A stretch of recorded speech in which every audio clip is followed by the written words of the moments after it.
Rocky Mountain Dermatology, you have a great team, medical team, that knows melanoma and wants to get the word out about the dangers of. In fact, there's a lot of misconceptions about melanoma. One of them is that it's a skin cancer that can just be cut out, removed, and you don't have to worry about it again. Well, melanoma is a skin cancer, but not the cut it out and you're just fine kind. Melanoma is found in the skin cells, of the cells that give your skin color, but it does have the potential to metastasize, which means that it spreads to the other parts of your body and has the potential to kill you. Okay, scary news. Another misconception is the tanning beds. I know we like a healthy glow. We understand or think that tanning beds are safe. People who indoor tan actually are 74% more likely to develop malignant melanoma than those who have never been to a tanning bed before. 74%, that's huge. Another misconception is that you don't have to worry about it when you get older. No, actually, melanoma is the second most common skin cancer found in kids and teenagers, but it can be found at any age. Here at Rocky Mountain Dermatology, we actually had a patient that was as young as 18 that was diagnosed with melanoma. So really, I was thinking it's when it happens when it's older. It can happen younger, older, anytime. Any age. Okay, another misconception out there for you.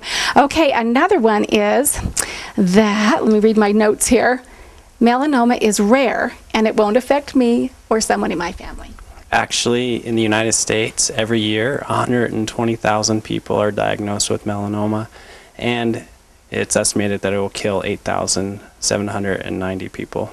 Well, you know, cancer in general, it's always somebody we know, a family, it affects us, so melanoma is the same thing. It can happen to you. That's what we want to get out there. Okay, another misconception is that melanoma will only appear where I have had sun exposure. It's not going to be like on my tummy if I'm not wearing a bikini. Melanoma can actually look like anything and be found anywhere on your body. It can be found in between your toes, on the palms of your hand, or even in your mouth. It can be very unpredictable. So you got to check your skin. Yep, absolutely. You need to check just not the sun-exposed areas, but everywhere. Everywhere. Okay, very good.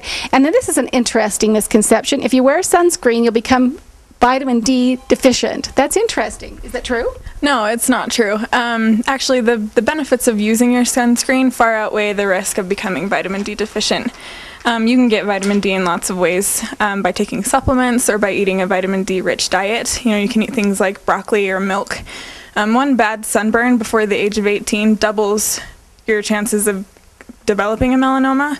So we recommend that you use a sunscreen with a 30 SPF or higher, and then to reapply it every few hours because it does make a difference. You know, I heard that when I was raising my children, and I was so good about sunscreen with my boys, and now they're older and able to do it themselves, and if they get burnt, you know.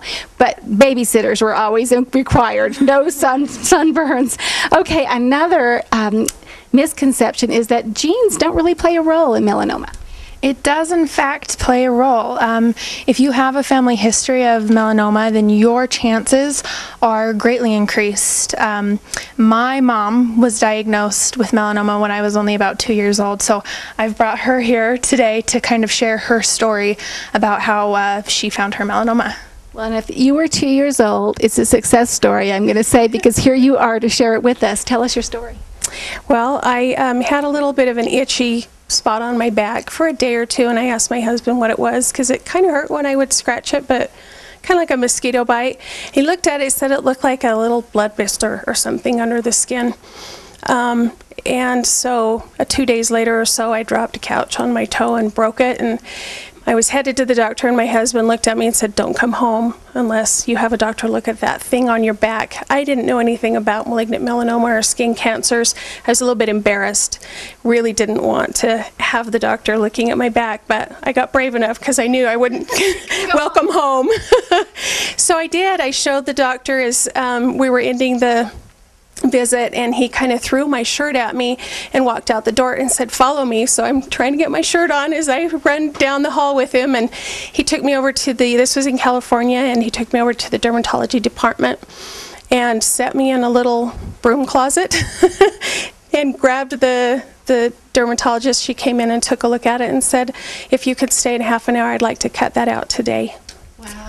And had that toe not happened, the accident with the toe, you may not have found out. I may not have ever known. And you might have been raised by your father. Yeah, I'm glad my dad made that mean comment. Absolutely. Well, these are all misconceptions that the truth can save your life by following these thoughts or these facts, I guess, of the truth about melanoma. And one thing too, as we were talking here in the middle with Courtney about the fact of checking your skin, we were talking before we started to film, be familiar with everything, every inch of your skin, not just those sun-exposed areas. Come in here to Rocky Mountain Dermatology, meet with the medical assistants here and Dr. Young, and find out the truth about your body and be safe and be healthy. Thank you so much.